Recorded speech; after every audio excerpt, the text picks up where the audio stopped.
It's a pleasure to be here, and I've got, well, it's a hard act to follow having Andreas start off the day, but I think that what I want to talk about is the experience in England of our efforts to improve our maths education system, and we've tried to learn from things that we've seen internationally, and we've tried to implement things adapted to work in our environments. And I think that's what all of us have got to do wherever we are, I think, in terms of trying to improve education, is to accept that there are differences in the way countries work and the way systems work, but there's still huge amounts that we can learn from one another.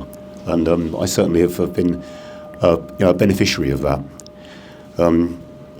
So, first of all, just a little bit about MEI, because something that is important to understand is that MEI is just an independent charity that was started by a group of maths teachers in 1963. It's not a government body or anything like that, but we do manage to have quite a lot of influence over what happens in maths education in England particularly, and so I'll explain a bit about how that works as well. I think partly because we're an independent charity and we're an organisation of people who are experts in maths education, we don't have any kind of political side to us. You know, we want to work to improve maths education. We understand that if you want to improve maths education at scale, you have to work with government. And we work with government, whoever they are, in the best way that we possibly can. And I think that's probably something that also has to happen everywhere. Okay, so curriculum development, teacher professional development, resources development, all of those things, but trying to learn from others and trying to learn from international excellence in these things. And I was interested in Andreas talking about the kind of scientific approach to things. I think that I'm always astonished, actually, that I like to think of maths teachers as being really kind of scientific, rational people, and yet, when it comes to changing their practice, they don't necessarily behave in that way. And so I think that trying to influence that is again, a very important thing. But I think it also gives you quite a good line, because I think you can take the moral high ground with them and say, well, you know, I respect what you believe, but let's look at the evidence around this, and hopefully people who are rational mathematics people will accept that argument. So I think that we have made quite a lot of gains through that approach. So, last thing on here, it says that since 2005 I've been involved in national government funded programmes. So I started working for MEI in the year 2000, which is ages ago. But the reason I did that was because they were running a programme to try to make it, we have a qualification for 16 to 18 year olds called A-level further mathematics. It's a very high level maths qualification. In fact, amongst around the world, it's one of the highest level pre-university maths qualifications. And the situation we had was that students in state-funded schools were not able to access this qualification because they hadn't got staff to teach it, the class sizes were too small, all of those things. And so lots of our top university places were being completely dominated by students that were educated privately. And so what MEI wanted to do was say, actually, this isn't right. You know, we must be able to do something about that. We got some charitable funding to start with, and then in 2005 we got government funding to try to address this problem. And so that's where I started in this kind of government-funded work. But it was in a way, it was a good way in, because it kind of showed how government could work with an expert organisation, and governments of different colours since then have worked with us, which I'm very, very pleased about. Okay, so I'm going to start off by things that have already been said by Andreas to a large extent, I think, but if you want to get a good education system and a good maths education system, you've got to get the qualifications and curriculum right, you've got to get the pedagogy right, you've got to get schools to organise the provision of teaching, and you've got to get teachers to do the teaching. And also, you've got this whole thing about students' attitudes to maths as well. And that can be influenced a lot by how you teach maths, actually. But you know, again, we have some very kind of negative people in Britain that say that, you know, you're either good at maths or you're not. Those same people will say that if you practice something, you'll get better at it. You know, I mean, it's a completely irrational view, isn't it? That, you know, some people can do maths, some people can't. I mean, obviously, some people can be better at maths than other people. Some people are taller than other people. But actually, the kind of the bar that we have for what is an acceptable level of maths education for everybody to have is not a high bar. A very large proportion, a much larger proportion that actually achieve that level, can achieve that level. And part of that is just to do with believing that you can, and your teacher and your culture believing that you can, and how the teaching operates to get that across. So I'll talk more about that in a bit. Okay, so if you want to improve anything in school, and particularly maths education, I think you've got to improve what happens in the classroom. And that means influencing what teachers do. And you've got to influence how teaching is organised, and you've got to work with schools and teachers to provide more effective maths teaching. And that is a really hard thing to do. because, England is considerably smaller than the US, but we have around 17,000 primary schools and around 3,500 secondary schools. And they're all like their own little domains, aren't they, schools? And in those little domains, there are people with their own classroom, which is their other little domain within that. And how can you influence all of that? That's a hard thing to do. So, MEI now, we're involved in the development and leadership of some really big, major government-funded programs. So, National Centre for Excellence in Teaching Mathematics, that's one program, which I'll talk about. The Maths Hub Network, another thing I'll talk about. And the Advanced Maths Support Program, again, I'll talk a bit about that. But these things, they aren't things that government sort of said, we want these programs, somebody come and do them. What happened is that we were able to suggest to government these would be good things to do, and then government put things out to tender, and we managed to win some tenders to do these things, and over time we've been kind of trusted to keep doing these things. So we have that system where it's not it's by no means certain. These things are up for tender again. Other people could take over this work, but it's work that we initiated and work that we've developed, and we want to continue with that. Okay. So let's talk about National Centre for Excellence in the Teaching of Mathematics. The name wasn't my idea. It's not a good name, is it? Let's face it. Even the acronym, NCTM, is not good. But it is what it is. So it's a government-funded expert body. So what it does is supports the professional development of maths teachers throughout England. So it has an oversight of professional development throughout the whole country for state schools. And it's from primary school right through to post-16. So the way that teachers are supported once they're in the classroom, the way that they're supported in terms of professional development is really heavily influenced by the NCTM. So there's a consistency around that. So what we do the idea is that influences how maths teaching works throughout England. And that's something, again, which we've managed to get more influence through government from that by looking at what happens in successful jurisdictions in the Far East. This is how the people that do this really well do it. So we should be doing that here. And we've managed to get a lot of buy-in from government for that. So what we want to do is to enable all teachers of maths to be able to access high-quality professional development. And to do that, we lead professional development. We also develop practicing teachers to be leaders and provide professional development for other teachers. So we've kind of got a system like that happening. And this idea of collaboration, which has been a theme of both of the two talks we've already had this morning, is we certainly buy into that, and we try to do a lot of that in what we do.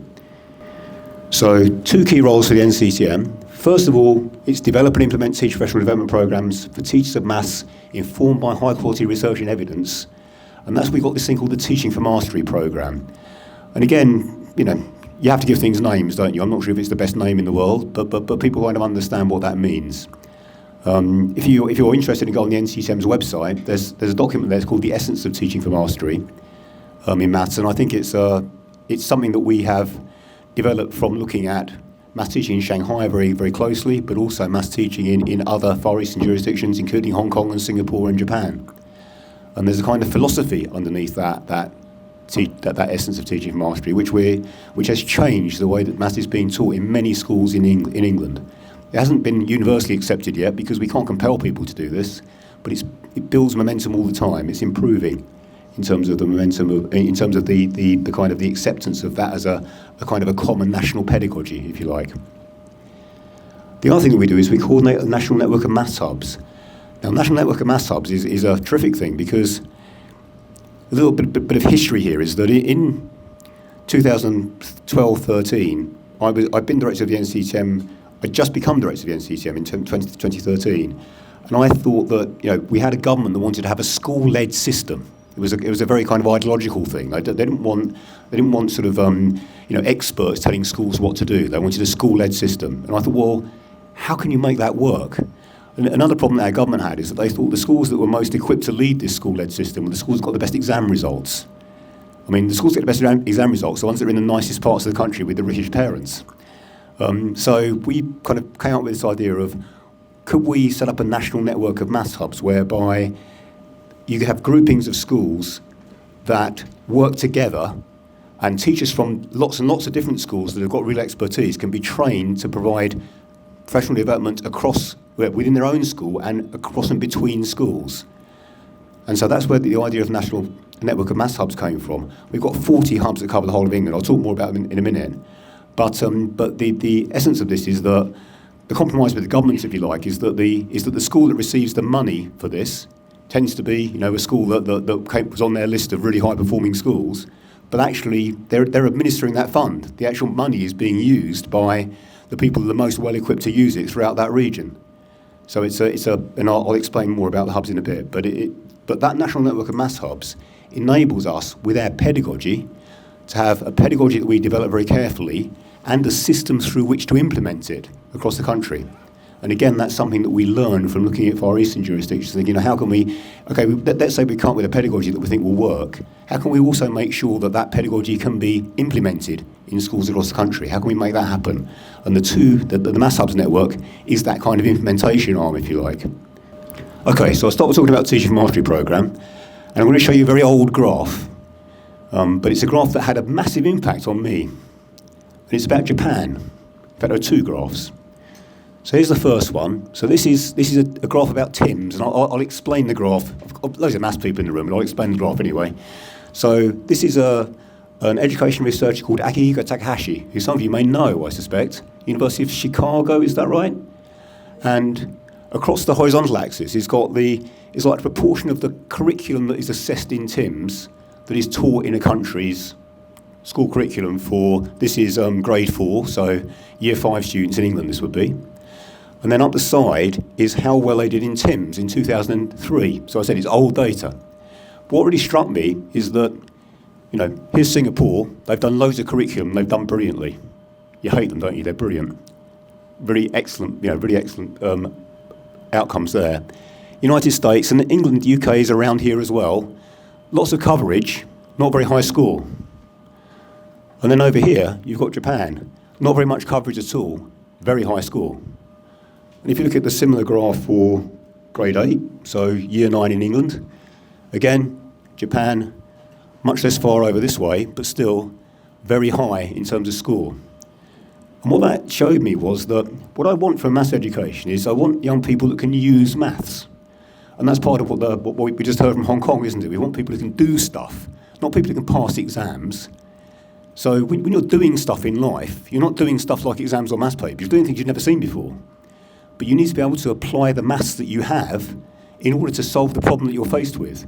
Now, it struck me that what these children from Japan were doing is they had some very strong understanding of the maths they had learnt, and they were able to use that as a transferable skill to answer questions which people might have thought they'd not been taught how to answer. And that's the beauty of maths, isn't it? But that showed me that there's something different going on there. It's not about coverage, it's about depth. And again, that ties in with what Andreas was saying at the start, doesn't it? About, depth and focus is really important. Okay, so next thing that happened, which was a bit frightening for me, is that in 2012, Shanghai did fantastically in PISA. In 2014, I had politicians. In fact, the politician concerned was Elizabeth Truss, who was a junior minister at the Department of Education at the time, who said, I want you to go to Shanghai, find out what they're doing, and bring that back here. That's a slight oversimplification, but essentially that was the gist of it. And something that I'm going to confess is that I had some very grave misgivings about this, partly because it was this idea that you could just kind of borrow something and switch it on, but also it was that I had some terrible stereotypes about what I thought teaching in China would be like. I had this kind of really completely unjustifiable view that it would be, oppressed children, having maths drilled into them, and that this was getting good results, and I'd be expected to come back to England and say we should be doing that here, which by the way, I wouldn't have done. But what I saw in Shanghai was actually some really fantastic maths teaching. But a bit like Andreas said earlier about Singapore, I didn't see anything I hadn't seen before. The difference was that they were doing it, and they were doing it at scale, and it was working. I thought, well, this shows that it can be done. We can learn from what they're doing here. There's lots of things that are different, but the bottom line of this is that if you teach maths really well, and there's a general consensus about what really good maths teaching looks like, if you do that, you will get really good results if you can do it at scale. You need systems to enable that to happen. And one of the things about our politicians, the reason they were so keen to emulate Shanghai's success is that they really do believe that the economic future of Britain depends on this. That, in a globalised world, when things are changing so rapidly, that, I guess that if you're a country that's been traditionally economically successful, you want to try to maintain that. And there's almost like a fear saying, if we don't get our mass education right, we won't be able to compete anymore. So we ought to learn and make things better.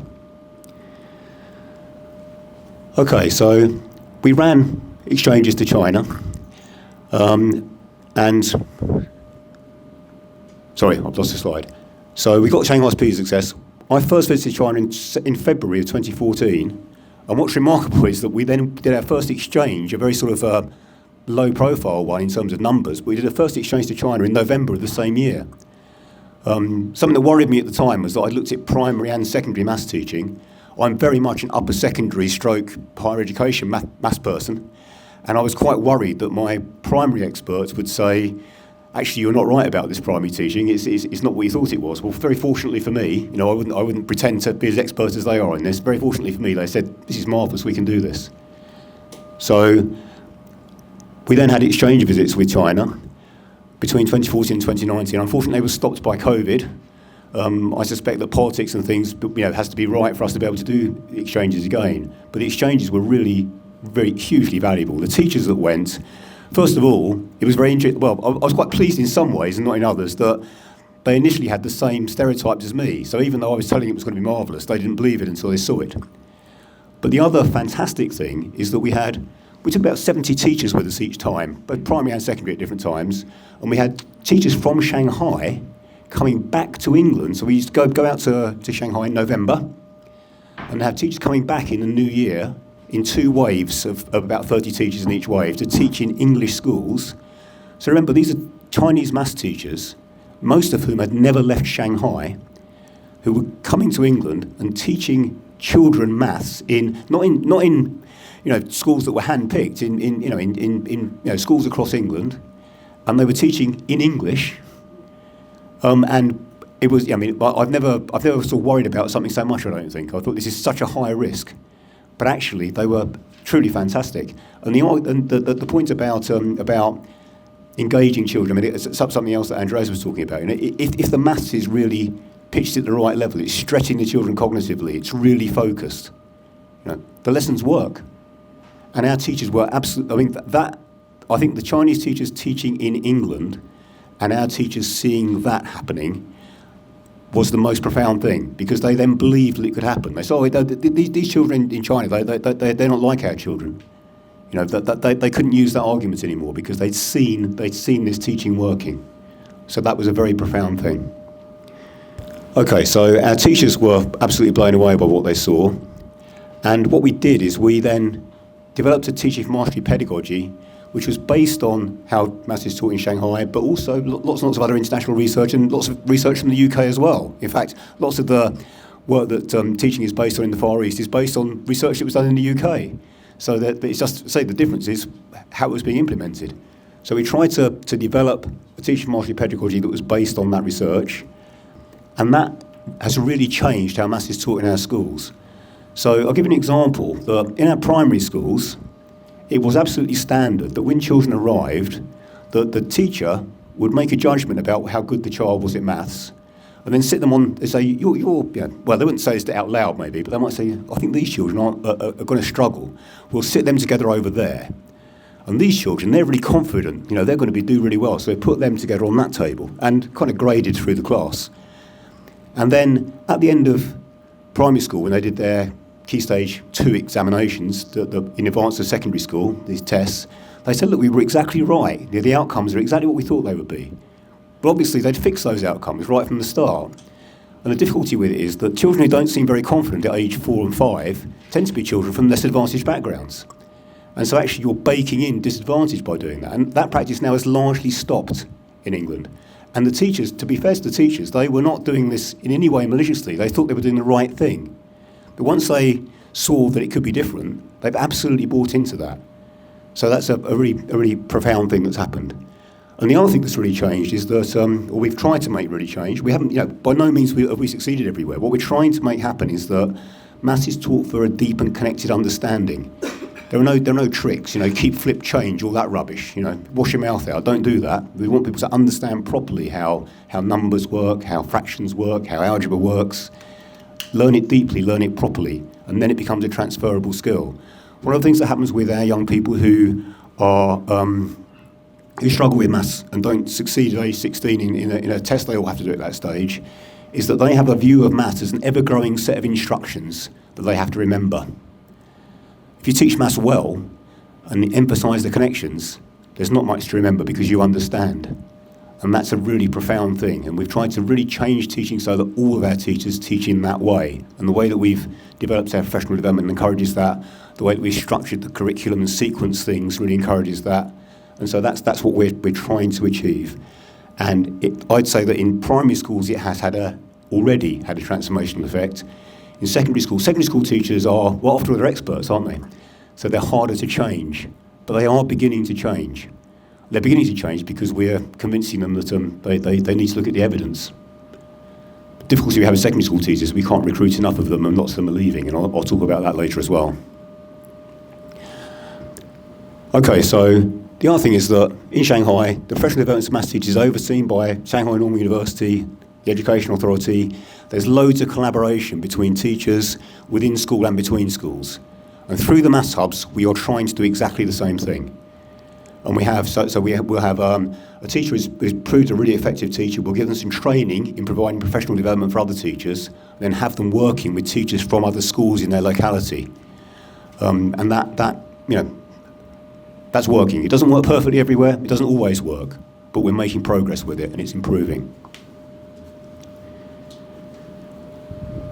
Something else that was teachers found remarkable, English teachers when they first went to Shanghai, is that in Shanghai it's absolutely standard to watch your peers teach. Why wouldn't you do that?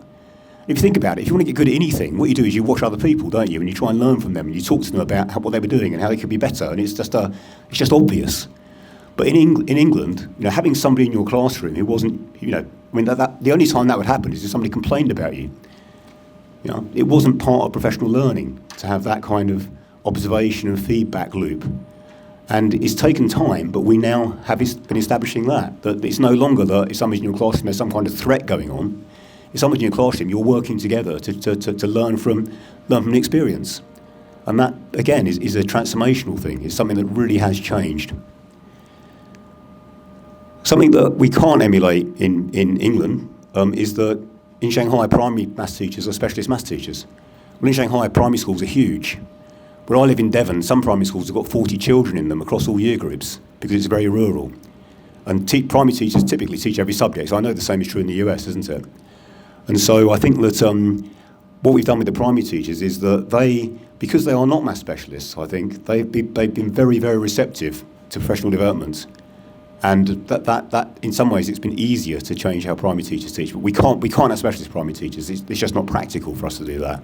But we are making some primary teachers maths specialists, and they will work in their own school, maybe teach just maths or maybe teach normally, but they'll also work with other schools and help them with their maths. So there's a kind of collaborative thing going on there as well. So the idea is that we're trying to get a culture in all our schools where the job of every teacher is to improve the learning of every child. It doesn't matter if they're in your class or in your school. What we want is to make everybody's learning better because that's good for our society. And I think that we've had some success with that. And Shanghai primary schools are, it was a real culture shock for me how big they were when I first went there. And how big the classes were. And again, the points that Andreas was making about if you have bigger classes and you can give your teachers more time outside the classroom, it's almost an accepted myth that small classes are better. It's just not true. The data show it's not true. But people don't want to believe that because it's kind of common sense that small classes are better. And overcoming that is difficult. We haven't done that yet. Class sizes have got no bigger since we've been doing this, although we've been suggesting they could. Part of the reason for that is that parents would complain. You're not providing my child with such a good education anymore. They're wrong. How do you convince them that they're wrong? Okay, and again, teach their far less contact time. than in England. I know in America being a teacher is also pretty tough in terms of you're on all the time. If we could do things to improve that, we would. We're trying to find things to make that better. I actually think that AI can have an influence on this. I've seen some amazing marking tools, AI marking tools, where you do a bit of marking and you train the tool in how you want things marked, and you just let it get on with it. Those kinds of things I think can make a big difference and maybe allow more time for preparation and collaboration between teachers. So there's opportunities there, definitely. The other thing that they have is they use the same high quality textbooks and workbooks for children in Shanghai. And they're really cheaply produced, shoddy looking things. They're really cheaply producing shoddy looking, but the pedagogy that's gone into them is not cheap or shoddy. It's really, really strong. So why make things that are very expensive and glossy if you don't need to? One of the things I think that we have amongst our educational publishers is that you're trying to sell a product to a teacher, and you produce something that's and you're trying to add value to your bottom line as well. So you produce something which looks really marvellous, but actually it may not be very good at what it's supposed to do at all. It just looks attractive. What they have in Shanghai, or what they had at the time when I was going there, was stuff that didn't look very marvellous, but actually was very, very good, very deeply researched, very, very good materials. And again, this kind of, again, Andreas mentioned feedback, that everyone's using the same materials, and feedback loops mean that it gets better all the time. And there's a system for that. I'd love to have that in England. I'm trying to do it. Okay, another thing about education being highly valued by society. Part of what was behind my question to Andreas earlier, how do you get parents to want to do this? I think that his answer was not an answer that can be solved by maths teachers. It's an answer that's got to be solved by schools and communities, isn't it? And that's a much bigger question. So I think but children do have a more positive attitude to maths, though, if they start to learn and understand it. Learning maths is fun. I mean, I certainly think that, and I'm sure many of you do. And it can be for everybody if it's taught well, if it's taught in an engaging way, if the cognitive load is right, if the pace is right, the focus is strong enough. And so that can help. But we do have this issue that I suppose in more you might argue more decadent Western nations, perhaps we don't value education highly enough. And how can we change that? Okay, something that I really liked. Obviously, I'm somebody who really likes maths. So they have a system where a sort of typical classroom dialogue might be about. And by the way, lots of dialogue going on in the classroom. But one of the things might be, here's a question. So you might ask children to answer a question. You might ask them to talk to each other a little bit first, and then put a hand up to answer a question. So you get an answer. Then the next question isn't yes, that's right, or no, that's wrong. The next question is, well, how did you do that? How did you get that answer? Okay. Then you say, okay, why did that work?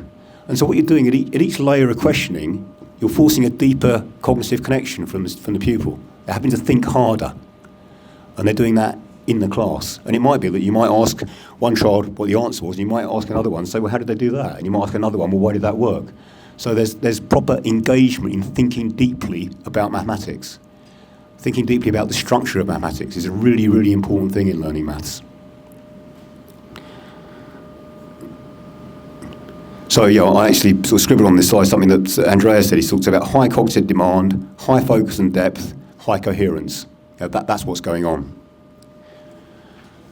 Growth mindset, I've talked about that already. That's the idea that if you work harder, you'll get better at it.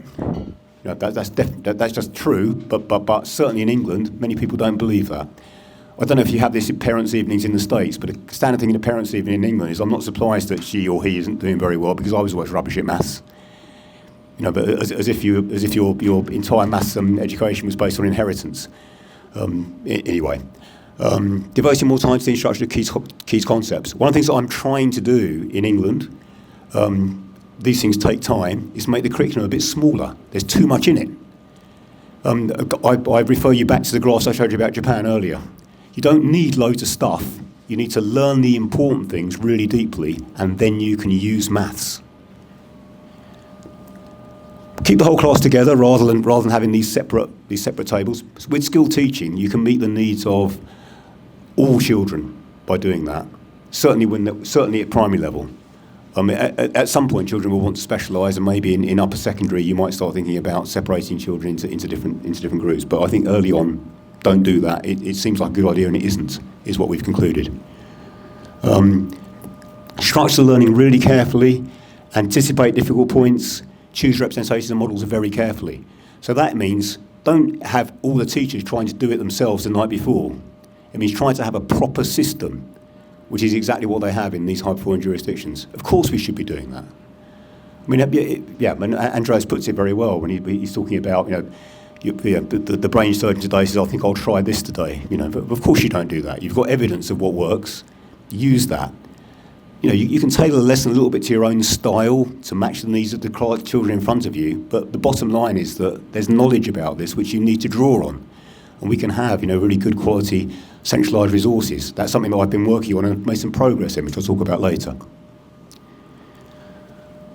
Okay, planning question carefully, concentrating on people's thinking, expecting precise explanation and reasoning. So we've got a lot about children articulating their thinking. And again, that's something that helps to engage, it helps to engage your brain more deeply, helps you to build more neural connections and learn more strongly by being asked to articulate what you're doing. Very, very powerful. And trying to get them to use precise mathematical language as well. I mean, don't talk about tops and bottoms of fractions, talk about numerators and denominators. Get things right. We sometimes the things that we think are making things easier are dumbing down in the most negative sense. To do it properly. That's another big message, I think. Variation theory is about a typical exercise in an old style textbook in England would have been, here's a question, and then here are another 10 that are the same, essentially, but just different numbers in. Well, what's the point of that? You need to design your exercises carefully. There's a whole kind of science around variation theory, both in procedural and conceptual variation, how you present concepts and ideas to children mathematically, and how that can help them to learn more effectively. Professor Gu in Shanghai has done lots of work on this, but there's work around the world that's been done on this, and it works. Intervene quickly to prevent students from falling behind. That's hard to do in our system because there's no time to do it, but we're really working on how we can try to make that better. But I think the one things that ultimately we do need is to make it so that teachers have a little bit less time in the classroom and more time to do things like early intervention with pupils if they don't get things. So, yeah, all of that is important. Okay, I won't dwell on this diagram, but again, I think Andreas mentioned coherence. We've got this idea of this is the 5 big ideas. We talk about coherence, representation and structure, mathematical thinking, fluency and variation. And when you get like novice teachers doing this, what they want to do is they say, today I'm going to focus on variation. No, you don't do that. What you do, every lesson has a blend of those things that's appropriate to the lesson. And expecting teachers to design those themselves all the time it's just completely unreasonable. You need to have a bank of really high quality resources that teachers can tweak, but not have to do starting from scratch, because this is hard. It takes a lot of work to produce a really well-crafted lesson. So have the whole teaching community help to make that lesson right, and then if you want to tweak it a little bit for your own class or your own purposes, then do, but don't start from nothing. Okay, so yeah, representing mathematics in ways that clarify and expose structure. I'm worrying about time, but I'll be quick. So have I got a deadline for when you want me to stop? I was going to ask because I know we're a bit behind schedule. How much time do you need? I'm due to stop at 12. Well, about 12:30 is with Q&A. 12:15? Can you do it? About an hour and a half for lunch. Okay. I mean, we can move into lunch a little bit. Can I do 12:40? Yeah. Right, okay, let's go for that. Okay. So, very quickly, an anecdote I'll tell you is that I've seen a similar lesson 2 or 3 times in Shanghai in different years. It's a primary school lesson. It's about adding single-digit numbers across 10. So you're adding, say, 6 and 7 and getting 13. And the reason I like the anecdote is the first time I ever saw the lesson, I was with the Deputy Chief Inspector of Schools from England was with me in the lesson. And it was about adding numbers across 10, so the children were being asked to add 6 and 7 and add 9 and 5 and all those things. And what the children were being asked to do, they were using tens frames, and they were being asked to say, okay, if I had 6 and 7, I could partition that 7 into a 4 and a 3. I put the 4 with the 6 to make a 10. I've got 3. I've got 13. Alternatively, I could do it the other way. And they did that lots of times. And they were using tens counters and using tens frames and doing this and there. The teacher is sort of taking a child's TENS frame and putting it on a visualiser and putting it up on the screen. Lesson's about half an hour. And at the end of the lesson, the inspector that was with me said that lesson was just a complete waste of time because all those children could answer those questions straight away at the start of the lesson. I said, that's not the point of the lesson. The point of the lesson is that we want these children to understand how numbers work. And that's such a profound thing. And actually, the inspector, they've changed their ways. So, okay, whole class discussion, there's plenty of that. Precise mathematical language I've mentioned already. I'm going to show you a very quick example of something. I'm aware of time. But here's a kind of secondary school question. So, which of these two fractions is greater? And what tends to happen, in fact, if you show this to a secondary school teacher, what they will do is they'll say, I need to work out a common denominator. So, and sometimes they'll even work out what 13 times 16 is, even though that's completely unnecessary. Right. Then eventually they'll come out with the idea that 5/16 is bigger than 4/13. Now, if you ask and I know because I've tried this, if you ask a child in Shanghai to do this, that is not how they do it. And in fact, they don't all do it the same way. If we had more time, I'd give you a chance to interact a bit, but we haven't. So one way you can do it, so one way, that's one way you can do it, like that. And so many secondary teachers in England would work out the something, waste time doing that because here's another way you can do it. Okay, so you can get a common numerator, much easier. But then you need that extra bit of insight, don't you? That if I've got a bigger denominator, I'm going to get a smaller fraction. That requires a bit of proper reasoning, proper understanding of number to do that. Okay, this next one, okay, I've got to say that that's how I did it. I just thought that 4/13 and 5/16 are both quite close to a third. So how big is three of them? Yeah, and 5/16 is only 1/16 away from a whole. Sorry, 3 lots of 5/16 is only 1/16 away from a whole, whereas 3 lots of 4/13 is a 13th away. And so therefore I can see like that. But that kind of thing would never have happened in a classroom in England. What would have happened in a classroom in England before was that, probably working out the something as well, and not thinking hard about the numbers and the structure of number. So that's a profound change, and that works at all levels. Okay, and some carefully designed questions. So I won't dwell on this, but the idea is that in the first one, if you've got an angle that's 56 degrees, you can draw two different isosceles triangles with that angle. But if you've got an angle that's bigger than 90 degrees, you can only do one. And you've got to be able to think and reason that question. So it's really encouraging the idea that you engage deeply with the maths. Okay, maths hub programme. So, national network of 40 schools, regional maths hubs covering England. So it means that each hub, these are big structures. 500 primary schools, 500 schools, 400 primaries, 100 secondary schools. These hubs now, their annual budget now is approaching £1 million for each hub to provide professional development. It's led by a lead school, and they fund to coordinate provision of maths, professional development, at primary and secondary level across their region. Something we've been working really hard on is breaking down the barriers between primary and secondary.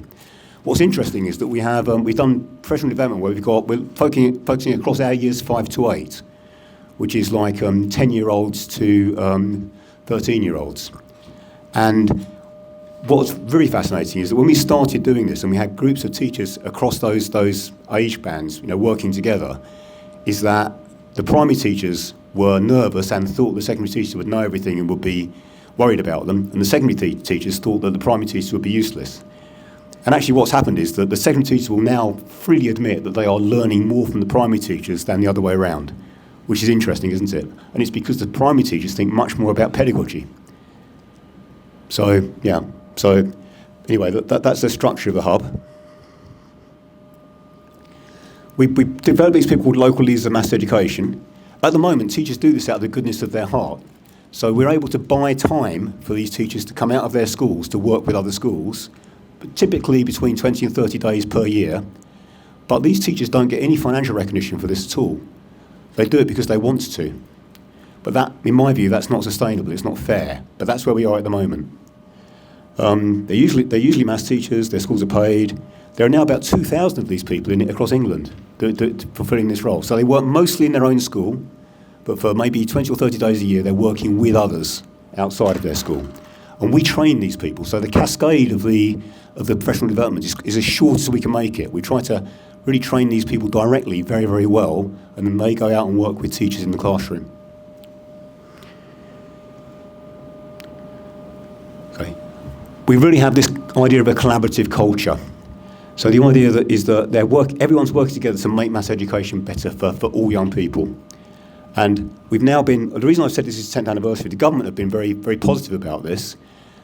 Something that I know Andreas feels very strongly is that we've been very fortunate that we've had 10 years of funding. And I've got no reason to think that whatever happens in elections and things, funding won't continue.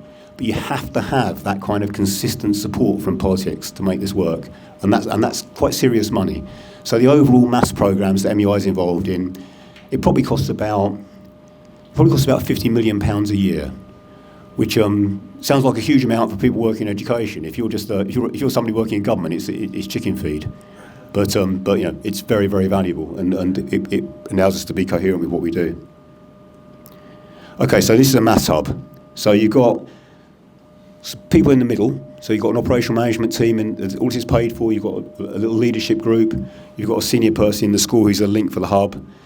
Then you've got, this is like the schools and other institutions that are closest to the hub, and they're forming like a strategic board. And some of these other institutions could be employers, universities, that kind of thing. And then you've got that connected to much more. And if you think that in a perfect hub, there would be 500 schools connected to that. There'd be at least 500 circular nodes. I mean, we're not there yet, but we hope to be. And so the idea is that if you sort of view it as one thing, you're connecting this thing together, and so there's a strong sort of local partnership. So the hub itself, that's the hub. It's the whole thing, not the lead school. It's the whole structure. Okay. Just some very quick bits of data here about where we started and where we are now. So we know what 40 hubs. These national collaborative projects are things where all the hubs are working on the same idea. And so this is kind of like primary school teaching mastery, for example, something that's happening in all the hubs, but they're sharing their experiences and trying to improve it all the time, working with the NCTM. And we've got like 40 different projects that are doing that now. When it says mastery specialists active, I said that we've trained lots and lots of teaching mastery specialists at primary and secondary. The problem is they get promoted. That they end up being school managers rather than teachers, which is, again, another flaw in our system. We need some structures where we can recognise, and I know that in Singapore, for example, you can become a very senior subject specialist teacher and have a great deal of status from that, and a great deal of well, I guess that you get more pay and everything accordingly. We don't yet have that system in England, but it would be great if we could. So a number of schools we've got, just in the teaching for mastery, I said there's about 20,000 or so schools in England, so we've got more than half of them that have actually done significant professional development in teaching for mastery, not like one-off things, but sustained professional development. And so, so last academic year we engaged with 53% of primary schools, 52% of secondary. Not bad. And this is the Maths Hub programme budget. So that's not the NCTM and it's not the Advanced Maths Support programme, but just the Maths Hub is about £38 million. Okay, I'm going to talk a little bit about TIMS and things. So TIMS 2019, this was a really big and exciting thing for us in England because we've been working with the primary schools for a while and we wondered whether we'd see any change. And so this is England on that table. And this is the trajectory of England this is the trajectory of England in primary. Hold on, let me go back one. Let me just show you, right, that's primary, so that's year 5 in England, so year 4, I think you'd call it. This is what we call year 9 and you call year 8. But you can see that at the year 5 level, we're doing much better than we are in year 9. And what I hoped was that next round of TIMS, we'd see steps in both. And then we had COVID, which is really annoying, isn't it? I don't know what's going to happen with TIMS. But look at the England year 5. We've made a lot of progress, and that asterisk means that's a significant increase in performance for our year 5. So it's year 4 everywhere else, I think. So that's a really good performance. This is the year 9, so they're just kind of chugging along, not changing. What I was hoping for is a real increase in that in TIMS 2023. That remains to be seen, doesn't it? But say COVID has intervened, we'll see what happens. Okay. And this is something this is a slide that the DFE produced. So they're talking about, looking at TIM scores, looking at PISA ranking.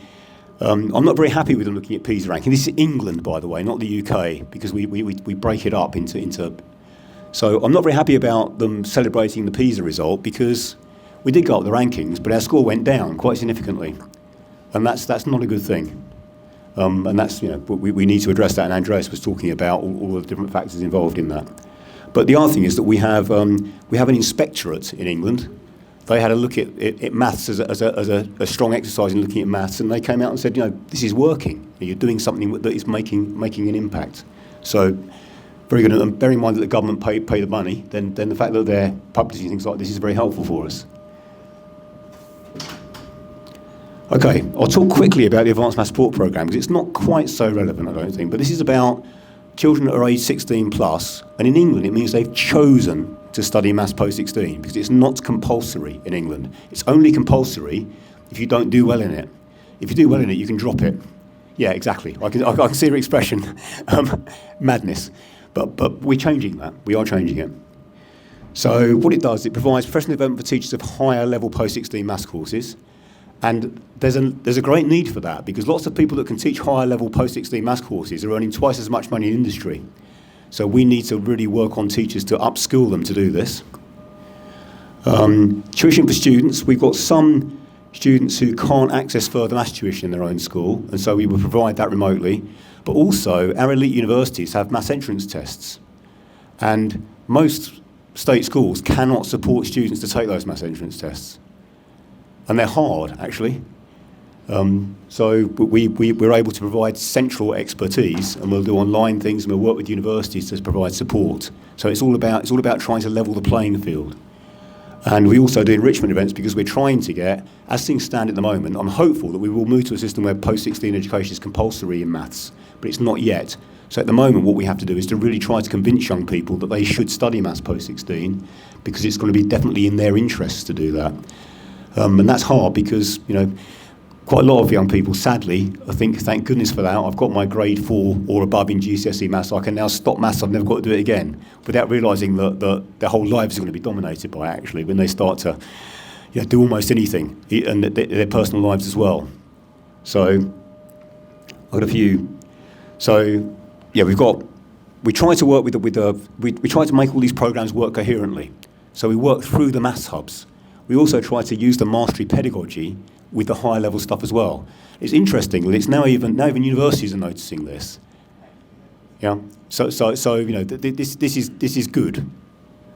Other things that are happening. So but just some data here. So last academic year, so we supported teachers and students from 2,800, 78% of state-funded schools. So I know that one of the things that you worry about in the US is how disjointed your system is. Until the last 12 months or so, I hadn't really fully understood how disjointed it is, and how lucky we are to have what we have at the moment. And again, 50,000 hours of teacher professional development, that's amazing, isn't it? There's a huge amount of effort being put into that, and the quality of it, well, I would say this, wouldn't I, but I think the quality of it is very high. Okay, there's some numbers. So I'll put these numbers up. There's no massive changes in the total entries column down here. This is A-level math. Forget the AS. Forget AS, because these things are, the qualifications are being phased out. That's why these numbers are dropping so dramatically. Worry about the right-hand side of the diagram. So A-level maths, which is a pretty serious maths qualification, we've got roughly 100,000 students each year. These are UK figures, and our UK total cohort each year is about 700,000. So roughly one in 7 children do quite high-level maths. But on the other hand, 5 in 7 of them stop doing maths altogether. So, and down here, this is further maths, and you can see that the entries are, they're pretty stable. The thing that is really annoying, because we've done a lot of work to try to change it, is if you look at the gender balance, A-level maths, it's roughly 40-60, girls to boys. Further maths, it's roughly 30-70. We can't shift that. Whatever we do, it doesn't seem to shift. And that's a real worry. It's not to do with their prior qualifications. There are plenty of young women that could do these courses, but they're not choosing them. One of the theories, interesting theory, is that the reason that they don't do it is because girls tend to have much stronger qualifications across the board at age 16, and therefore they've got more choices. So that certainly is probably one factor. But what we need is a baccalaureate-style system where everybody studies some maths post-16, and there's a more balanced curriculum, and we will get there. There's lots of momentum on that from all sides of the political spectrum at the moment. So I think in 5 years' time, that might have changed. Okay, this is A-level maths numbers. The reason I want to put this whole graph up here is that when we started, this is where we were. The cohort hasn't changed that much. So we really have got much more participation in high-level maths than we used to have. And these people are choosing to do it. This little blip here, for those of you that know a lot about curriculum, that's when we changed the curriculum, the exams changed. And the exams didn't really get any harder. The emphasis changed a little bit. There was much more emphasis on problem solving. But what the problem was that the teachers and the students thought they looked harder. And so we had a little blip, but now it's back on track again. This is a similar one for further maths, same blip. Now, this is really exciting. This is something called core maths. Core maths has only been in existence since first examination in 2016. This course is, one of the problems that means we've got such low participation in post-16 maths is that A-level maths is quite a serious maths exam. It's a course for people that want to go into STEM, that are quite serious about maths. There was no course for just somebody who, wants to do social sciences or wants to do finance or those kind of things. Who didn't necessarily want to do a high-level maths qualification. So we developed a new qualification called Core Maths, which MEI was responsible for developing this to start with.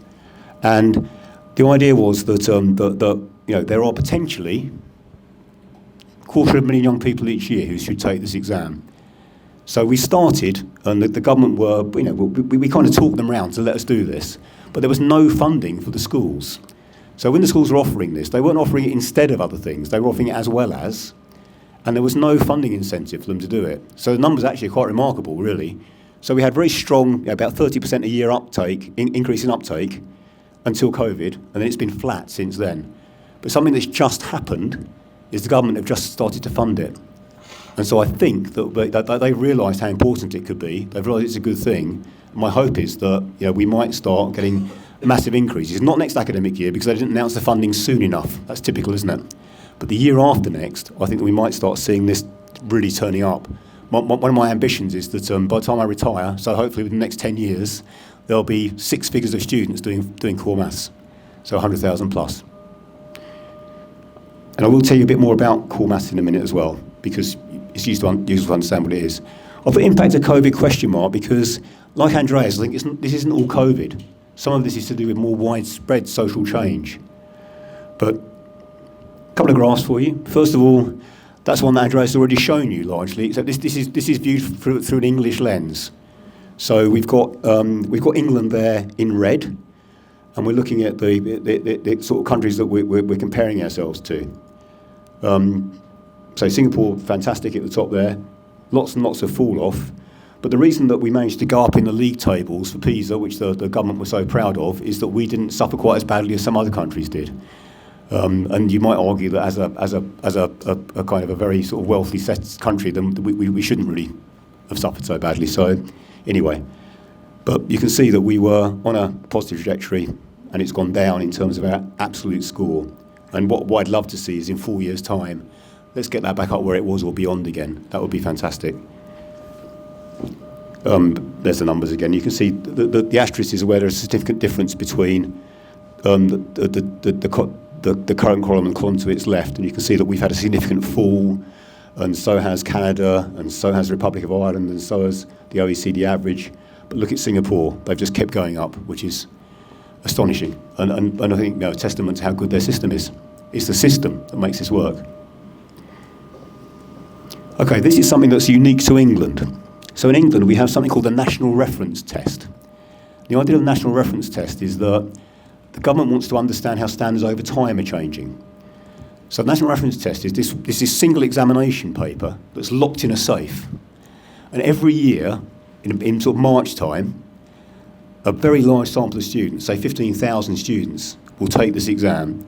And the idea is that the GCSE exam, which is the kind of the gold standard for age 16, if the National Reference Test shows a significant change in performance, they will change the grade distribution of the GCSEs accordingly.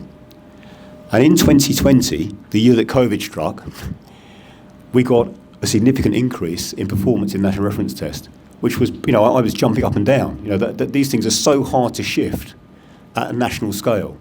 And then we had COVID.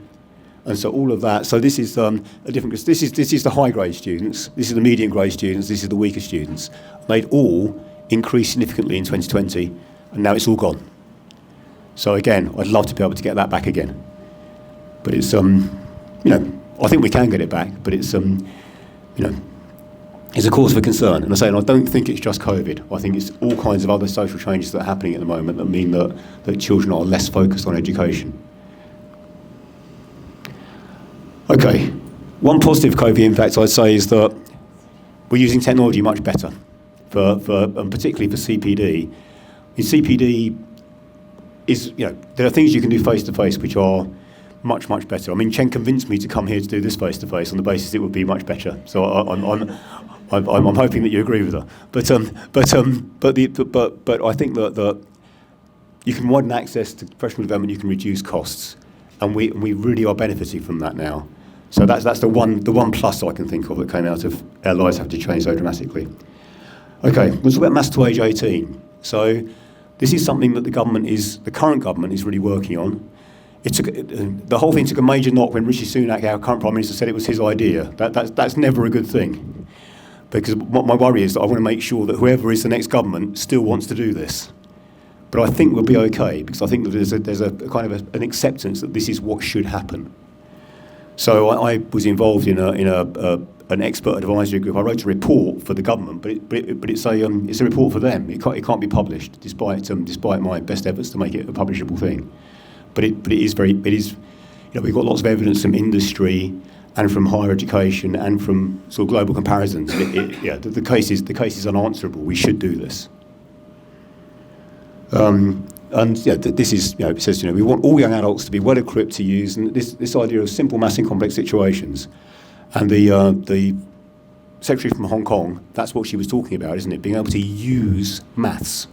So it's not about just learning it and being able to answer questions on exams. It's about being able to use it. And the idea that we want students that go on to higher education, they've got the maths knowledge they need to achieve their goals. And there's lots of deceit that goes on in higher education. People pretend they've got these skills, and then rig things so that it doesn't matter that they haven't. I don't know if that happens in the US, but I know it happens in the UK. And we've got, just giving you a sort of a breakdown here of students. So these students up here, 215,000 of them each year. They're the ones that don't achieve a level 2 pass. They're the ones that haven't reached the level that's expected of them at that stage. And they have to keep studying the same maths post-16, and at the moment do the same exam, an exam that's designed to prepare you for work and life or further study. So a large proportion of those students think it's a complete waste of time, because most of it they're never going to need. And what they are going to need is phrased in a way that appeals to somebody who's pre-16, not somebody who's post-16. So there's definite reform that we need there to make that better. Then we've got various other things going on. These are the ones that get their pass at age 16. And if we look at that, the ones that out of that, the ones that don't do any level 3 maths post-16 is a very high number. So there's 30% of them there, and there's, basically you can add these percentages together here. So of that 70%, that's 30, 40, 50, 55 out of 70, if you like, just stops doing maths, essentially. I mean, there'll be a bit of maths in their other courses, but it won't be, it'll just be kind of embedded in there and paid lip service to. That's what we've got to, that's what core maths is for. So there's a lot of students in that group. Okay, I'm going to frighten you all now by showing you a maths question. So this is a core maths question. I don't know if you can read it from the back, but the idea is limitations of an exam, but this is the kind of thing that I think that any kind of mathematically literate person should be able to interpret. So I'll let you look at it for a moment, but you can't read it, right? Okay, I'm sorry about that. Right. So the idea is that this is a graph, and it's got the growth rate of population on the vertical axis, and it's got the year in the horizontal axis, and it's for Zimbabwe. These are real data for Zimbabwe and Africa. And the first question says, a newspaper claims that the graph shows the population of Zimbabwe decreased in the 90s before rising again. So the newspaper says that this graph went down, so therefore the population went down. Well, that's a bit like saying that when inflation goes down, prices are going down.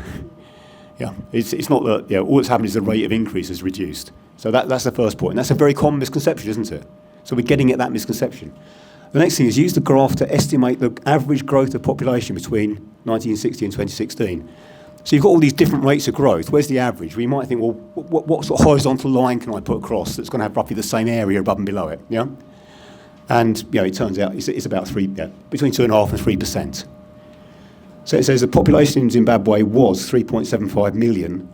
Use your answer to A to calculate an estimate for the population in 2016. So then you're saying, okay, well, I think that if my average growth rate is about 3%, that means that I've got to say, well, how long ago was that? 2016 to 1960, that's 56 years.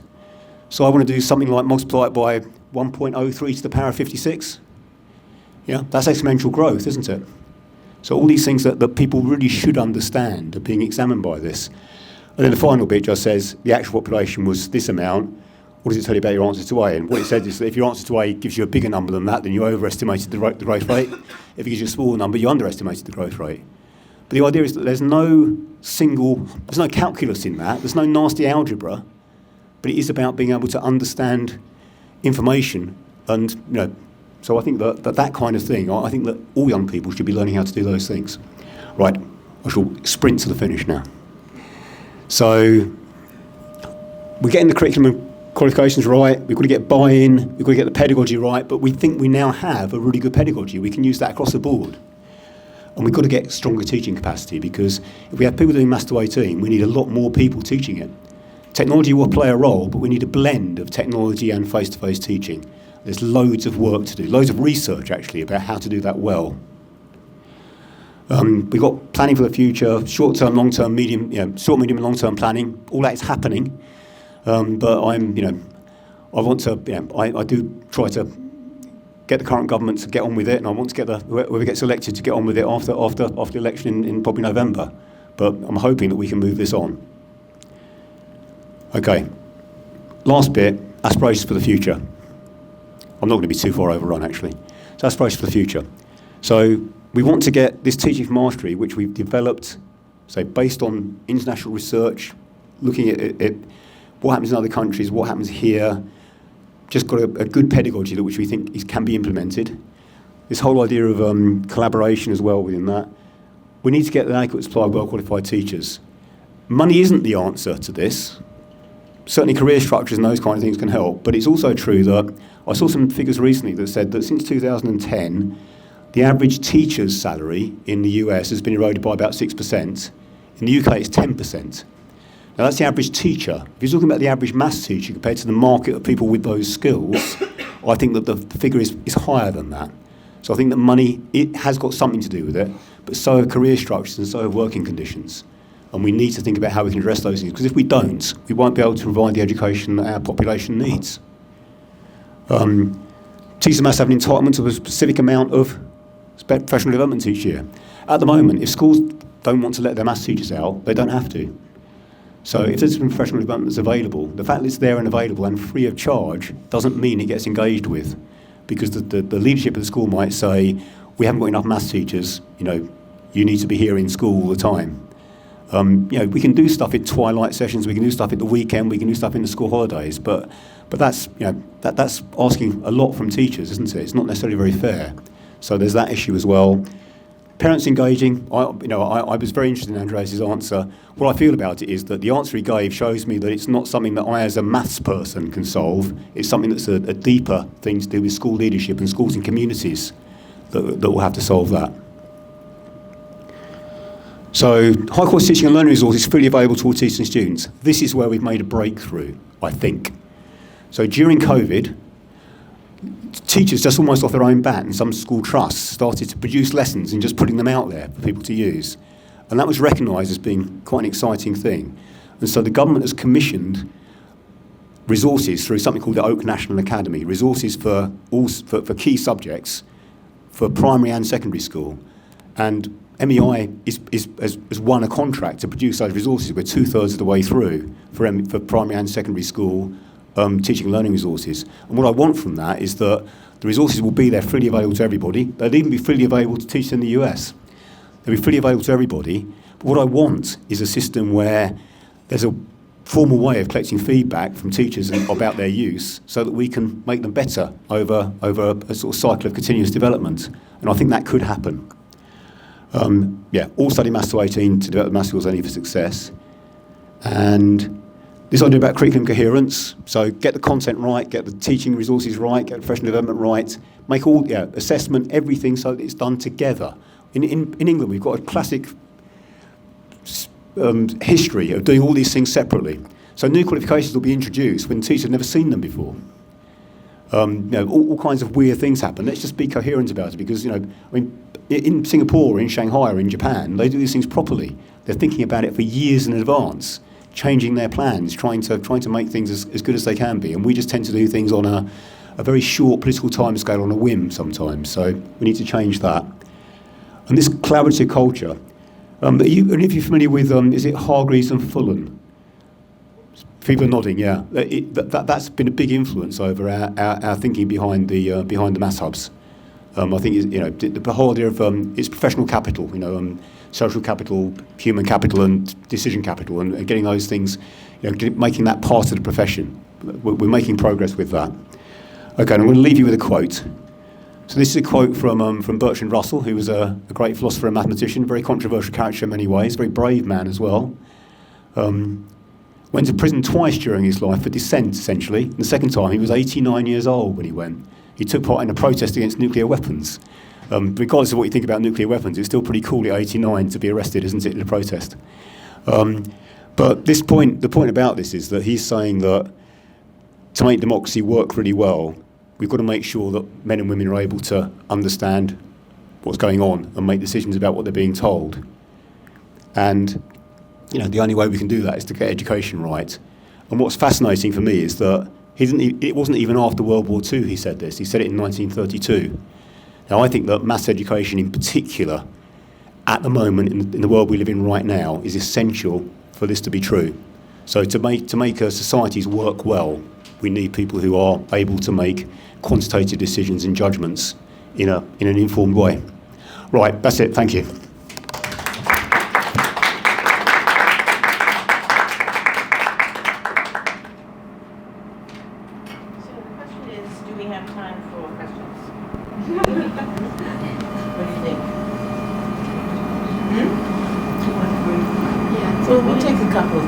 I'm very happy to take questions. Thank you. I actually have two. So the first one is the reaction from the higher ed community, because generally math is the way they define it and not how an educator would define it. So that would be the first question. Okay, well, I've got two answers to that question. I think that I beg your pardon. I've got two answers to that question. The first part of the answer says that in terms of the A-level maths, I think that the higher education are very, that they, pre-COVID, they were noticing that students were more fluent with mathematics and there was an improvement in what was coming from schools into higher education. That's a positive thing. Yeah. The negative thing is that core maths, they all those social science departments, all the biology departments, they would love students to do core maths, but they won't generally yet specify it in their offers for students because they're worried about putting students off applying. So even though they know it's the right thing, the market means that they're reluctant to ask for it. We're just turning the corner with that now. Some notable universities are starting to say if you do core maths and you get a good grade, then we'll reduce the grade requirements on some of your other subjects, and that's very helpful. But my view is that if they'd been honest about it, they could have been a major demand pull for more students and therefore more schools and colleges to offer core maths. But we're getting there. Okay. My second question has to do with all the things you learned from Shanghai. It sounds like process and implementation and collaboration and all those things are critical. Yet when you hear Shanghai math talked about in the US, it's as if there's a textbook with Shanghai math and all these other aspects of it aren't part of it. No, I think it's an overall coherent way of providing high quality maths education. So it links back to that point at the top there. And I think, I mean, you're the experts on Shanghai, then. I think you, not Shanghai, on Singapore. I think you say it's the same there, isn't it? Right. But is that, obviously that's not appreciated here yet. No. I certainly don't have the answer to that.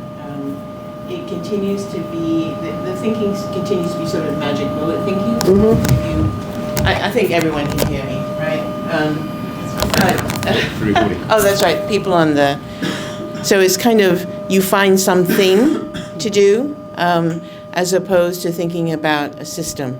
And that the thing, the curriculum, is only as good as the teacher who is engaged in that work. Yeah. I think curriculum change and qualification reform are very cheap. Developing teachers is very expensive, and so that's part of the reason why that thinking is so pervasive. One of the questions that I had was, as you implemented this, did you wait until the children who were prepared in the primary program got to the older grades before you implemented No, we didn't. With hindsight, I wish we had done that. The problem is that we had no idea how long we were going to be funded to do this. So what would have happened if this, and in fact, I'm sure if this had been implemented in a more kind of, I suppose, a country with more clear and long-term policies, it would have started with year one and just followed people through. We didn't in primary school. We didn't even start in year one. We started with, if there was a teacher that was up for it, we started with that year in that school. So and that obviously has made evaluation a complete nightmare.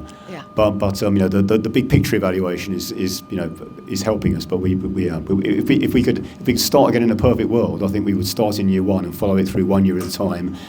Plan and design all the evaluation in advance, all of those things. But in the messy world that we're in, it's very hard to do that. Yeah. And can you isolate the performance of the students who had it in primary into their performance in secondary? We're starting to try to do that with data, and the DFE is starting to do it as well, because we do have some we've got it in Key Stage 2, end of Key Stage 2, when children are 10 or 11, every child in England takes the same test. And what we want to do is to be able to track schools that have been heavily engaging with the programme. Do those children do better in that test? There's some evidence that they do. And then from that, do those children then go on to do better in secondary school? Right. But that's, we've had 10 years, we need another 10. Okay. But yeah.